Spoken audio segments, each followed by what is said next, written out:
এই বাইকটা কুরিয়ারের মাধ্যমে একজন র্যাব অফিসার আমাদের কাছে পাঠিয়েছেন বাইকটা মাস্টার সার্ভিসিং এবং মডিফিকেশন করার জন্য। এই বাইকটার কুরিয়ারে আনতে যাওয়া যে ভিডিওটা আছে ওটাতে প্রায় 60 লাখের উপর মানুষ দেখেছেন এবং ভালোবাসা দিয়েছেন। তো আজকে দেখাবো এই বাইকটা আমরা কতটুকু সার্ভিস করতে পারি এবং বাইকটার লুকটা কতটা আপগ্রেড বা ইনক্রিজ করতে পারি।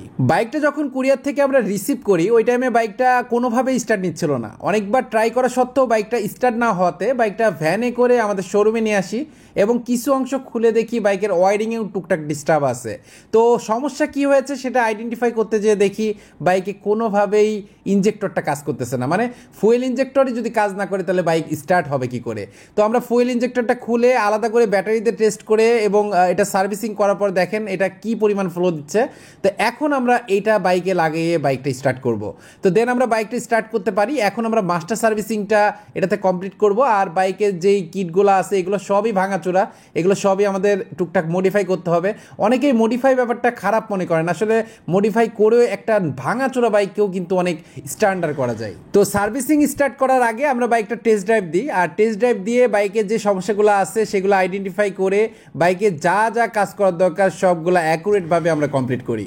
একদিকে বাইকের সার্ভিসিং কমপ্লিট করা হচ্ছে আর একদিকে কিটের মেরামতের যে কাজগুলো আছে সেগুলো পারফেক্টলি করে দিচ্ছি এবং ব্ল্যাক কালারের যে স্টিকারটা আছে সেগুলো দিয়ে আমরা বাইকটাতে এটা ফিটিং করে দিই এবং মিডিল পোর্শনটা আমরা 7 কালার কার্বন স্টিকার দিয়ে এটা সেট আপ করেছি এবং সাইডের যে কিটগুলো আছে প্রত্যেকটা কিন্তু আমরা ব্ল্যাক কালারের স্টিকার দিয়েছি, কারণ আগে যে ব্ল্যাক কালারের কিটটা ছিল এটা অনেকটাই পুরাতন হয়ে গিয়েছিল।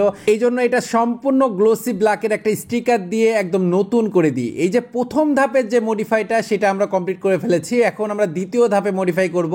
এই যে R1 সিরিজের যেই শেডটা আছে সেটা আমরা হেডলাইটে লাগাই দিব। আগের যে হেডলাইটটা ওটা খুলে নিয়েছি, এখন R1 সিরিজের যে হেডলাইটটা এটা মাঝখানে ডিআরএল সেট আপ করে নিচের দিকে R1 এর যে লাইটিং সেটা সেট আপ করে বাইকটাতে ইনস্টল করে দিব। হেডটা বাইকে সেট আপ দেওয়ার পরে এখনো ফিনিশিং দেওয়া হয় নাই, এই জন্য লুকটা একটু খারাপ দেখা যাচ্ছে।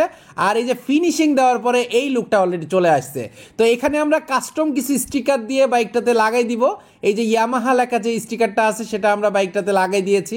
আর এই যে ফাইনালি বাইকের যে আউটলুকটা সম্পূর্ণরূপে চেঞ্জ হয়ে গেছে। বাইকটা আসছিল আমাদের কাছে এই রকম অবস্থায় আর যাবে এই বাইকটা এই যে হাই লুকের একটা মডিফাই নিয়ে। তবে বাইকটার পিছে আমরা অনেক সময় ব্যয় করেছি এবং প্রত্যেকটা কাজ চেষ্টা করেছি একদম ফিনিশিং এর সাথে করার জন্য, কারণ ভাইয়া আমাদের অনেক টাইম দিয়েছেন। এমন কি বাইকটা আমাদের কাছে 2 মাসের উপরে রেখে দিয়েছেন যে ভাইয়া আপনারা বাইকটা রিল্যাক্সে কাজ করেন। আসলে র্যাবের অফিসার উনি অনেক সময় মিশনে থাকেন, এই জন্য সবসময় খোঁজ খবর নিতে পারেন না। তো উনি এর মধ্যে 2 বার এসে দেখেও গেছেন, তারপরে আমরা ফাইনালি বাইকটা অ্যাকুরেট করে ওনার মনের মতো করে দেওয়ার ট্রাই করেছি এবং যখন কমপ্লিট হয়েছে আজকে সেটা আমরা কুরিয়ারে ডেলিভারি করতে যাব। যখন কোনো কাস্টমার বাইক আমাদের কুরিয়ার করে পাঠায় ওই টাইমে আমি নিজে যাই বাইকটা রিসিভ করার জন্য। আর আজকে এই বাইকটা বুকিং দিতে হবে তাই আমি নিজে যাচ্ছি বাইকটা বুকিং দেওয়ার জন্য।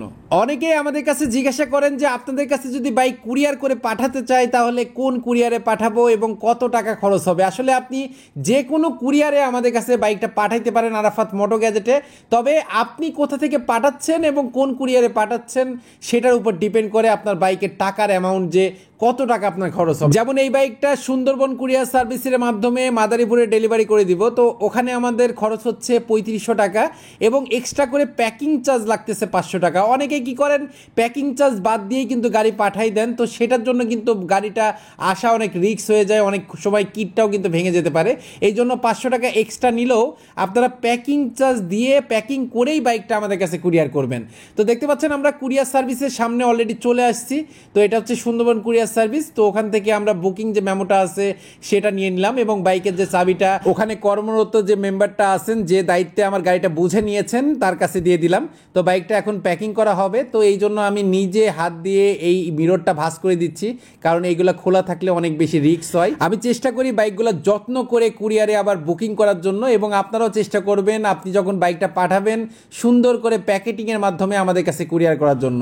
তো আজকের ভিডিওটা আর বেশি লং করব না। আপনারা যদি আপনার বাইকটা সার্ভিসিং এবং মডিফিকেশন করার জন্য কুরিয়ারে পাঠাইতে চান তো নিচে দেওয়া যে হোয়াটসঅ্যাপ নাম্বার আছে ওখানে যোগাযোগ করে আমার পার্সোনাল নাম্বারটা নিয়ে নেবেন এবং ওখানেই আপনার বাইকটা বুকিং করবেন। তো আপনি যদি এতক্ষণ পর্যন্ত কানেক্ট থাকেন অবশ্যই আপনি একজন বাইক লাভার, তো কমেন্ট করবেন AMG। সবাই ভালো থাকবেন, সুস্থ থাকবেন, নামাজের কথা মনে রাখবেন। আসসালামু আলাইকুম।